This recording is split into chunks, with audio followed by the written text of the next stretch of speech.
He has emerged from the temple of wisdom. Gather round for Voldy's virtues. Well, I can just say that the intro never fails. Never fails. So, with that being said, Voldy, the floor is yours. Well, a lot of people probably did not wake up on this Wednesday, February 1st, thinking much of anything. You probably were up a little after 7 o'clock this morning. I was at work and trying to figure out, what the day is going to be like. What's it all going to be?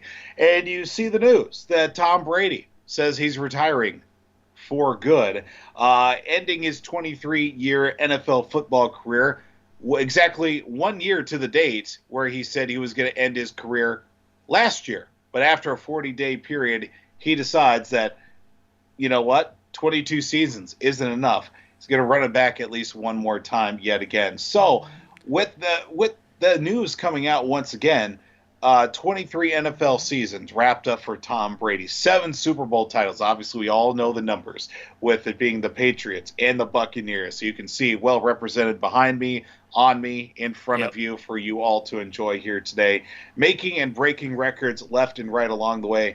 Not bad for a former catcher that was drafted by the Montreal Expos in a 6th-round draft pick in the NFL. It also makes, as well, an interesting note, the final professional athlete to have been drafted ever by the Montreal Expos, now retired, with Tom Brady now hanging up the cleats once again. But what else can be said by a man who holds all of the records? Most quarterback wins, passing yards, passing touchdowns, completions, being a 3-time MVP, 5-time Super Bowl MVP, 2-time Offensive Player of the Year, 2009 NFL Comeback Player of the Year, 3-time First Team and Second Team All-Pro, and a 15-time Pro Bowler as well. More on that coming up later. But last year, I did pen my letter of appreciation to a man known as the GOAT.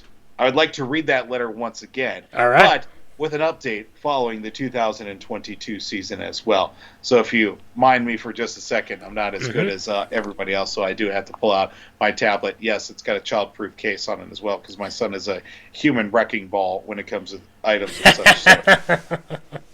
To the letter that says here, to Thomas Edward Patrick Brady Jr., Tommy, TFB, the GOAT. Upon hearing your official retirement from the NFL, there are a lot of emotions that went through my mind, but as the saying goes, all good things must come to an end. I know that this may be a little much, but my feelings about your career have been marred by ridicule, riding the highs and lows of being a pro sports fan as well, mostly also being a New England Patriots and now Tampa Bay Buccaneers fan in Minnesota, where ridicule is often a part of the regular regimen. One of the earliest moments I have of your career was Super Bowl 36, to which you led the New England Patriots to an upset victory over the greatest show on turf, St. Louis Rams. I didn't know at the time, but this would not be the only time our paths would cross purely by incident in the grand scope of life and of sports as well. For a good while in my life, I shunned sports completely out of my life and in my youth to a point, coupled with ongoing personal issues and an anger problem that had me kicked out of school numerous times. One Sunday, Super Bowl 42, I found myself watching the game not knowing that you were riding the greatest NFL season ever, personally, and with your team one game away from going undefeated. We, unfortunately, know how that would come out to be, and the Patriots, along with their other actions, sparked my love of sports once again, and I've never even looked back. From your performance on the field, you've turned names like Wes Welker, Deion Branch, Benjamin Watson, Julian Edelman, Danny Woodhead, Ben Jarvis Green Ellis, Rob and Dan Gronkowski, Michael O'Manawanui, my personal favorite, LeGarrette Blount, James White, a.k.a. Jimmy Blanco, Chris Hogan, Damian Dola, Chris Godwin, Tyler Johnson, Scotty Miller, Ronald Jones II, Mike Evans, and Julio Jones in a career resurgence this past season into household names and players that have become my personal favorites. After your first Super Bowl win in 2001 and your wins in 2003 and 2004 have escaped my mind, but others have held strong significance in my life. Following those abysmal losses to the Giants, which were both flukes, and we do not need to go into that right now. That's another story for another time. I didn't know if there would be a chance to live down being a full-fledged supporter of you and this team. Fast forward, Super Bowl 49. I remember sitting in my college apartment, lights off, as Seattle took the ball down to the 2-yard line. I mentally prepared myself for another round of backlash in person and on social media, but Malcolm Butler had other plans, and we made it your 4th Super Bowl ring. Jumping out of my chair, nearly punching a wall, the wave of emotions was palpable from the first true moment of celebrating your real success. Super Bowl 51. I was invited to my coworker's family's house on Lake Herman in Madison, South Dakota, to where the day was full of food and great acquaintance and getting acquainted with people that I had barely known since I just started working at KJAM Radio only 6 months prior. P.S. A big thank you again to Doug and Charlotte Gross for their hospitality. And unfortunately, Doug Gross passed away some time ago, so I hope the Gross family's doing well, and especially Charlotte and all the great people that I've met in that time with the Gross family.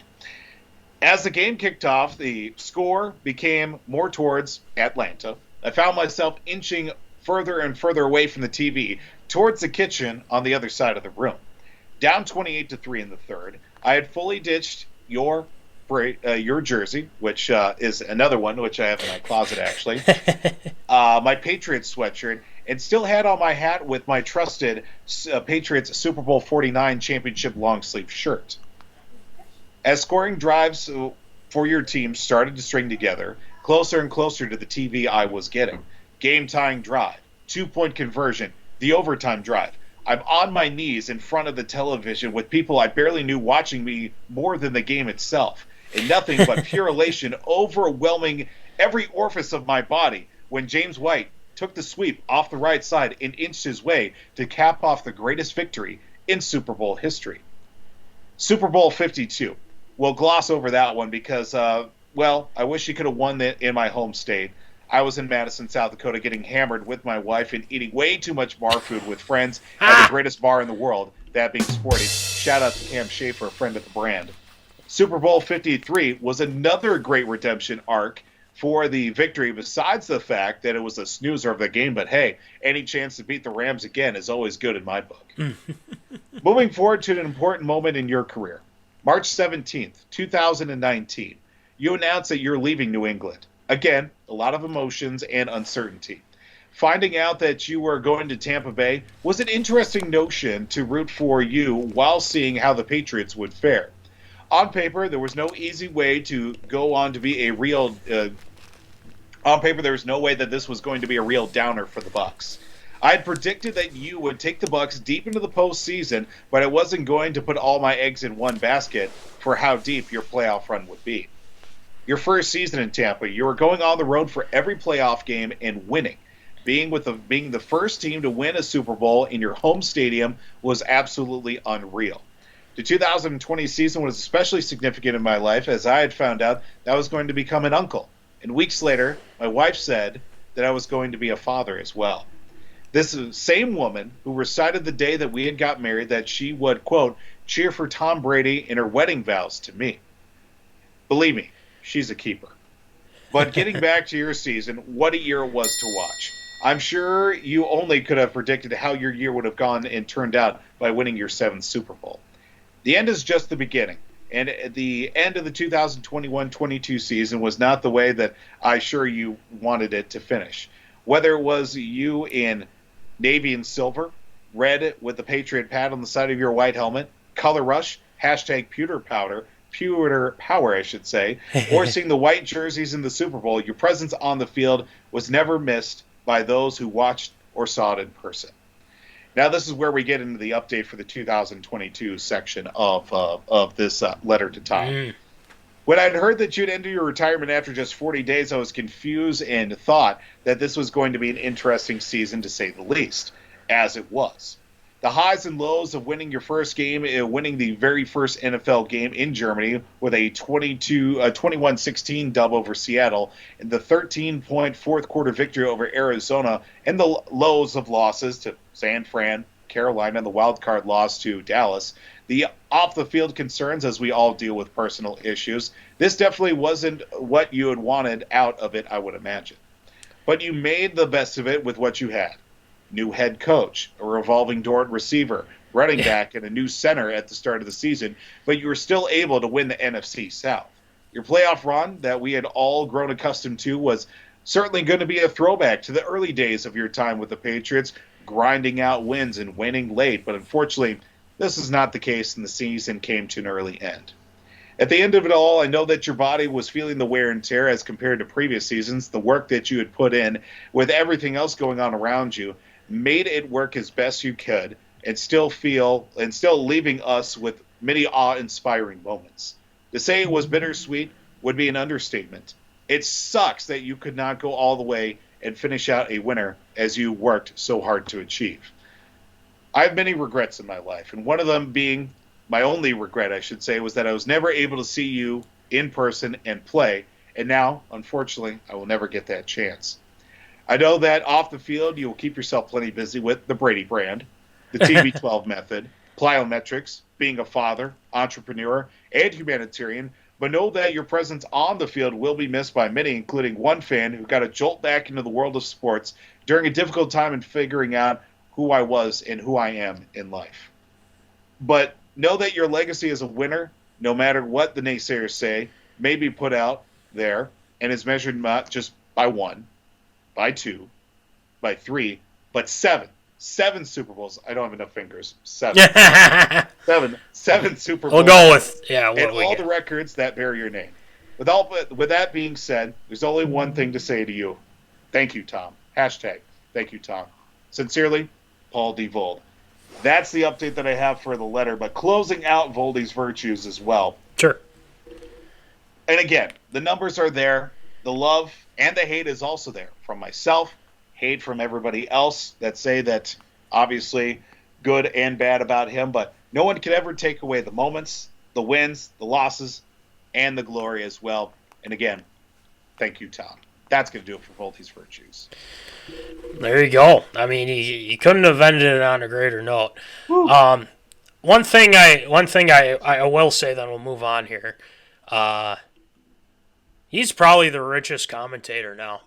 I mean, let's be honest. He's going to go to Fox. I also feel bad for Greg Olson. Yeah, move over Greg Olson.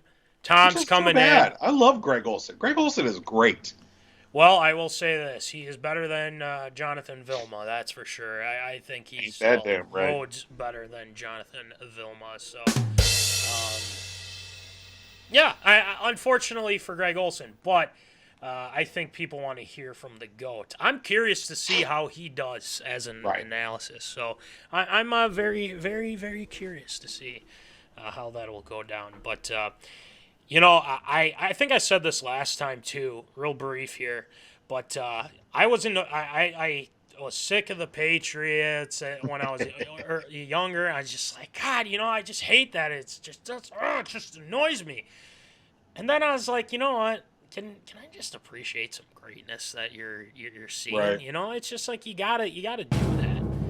And it's kind of one of those things where you're like, well, you appreciate greatness, and Tom's a first ballot Hall of Famer. No ifs, ands, or buts about it. And it's just one of those things where this season it wasn't the same. The Bucks weren't going to get any better. And it's just comes down to not having enough O-line, and as well, playoff Lenny's starting to fade a little bit, and, things like that. And what more do you have left to prove?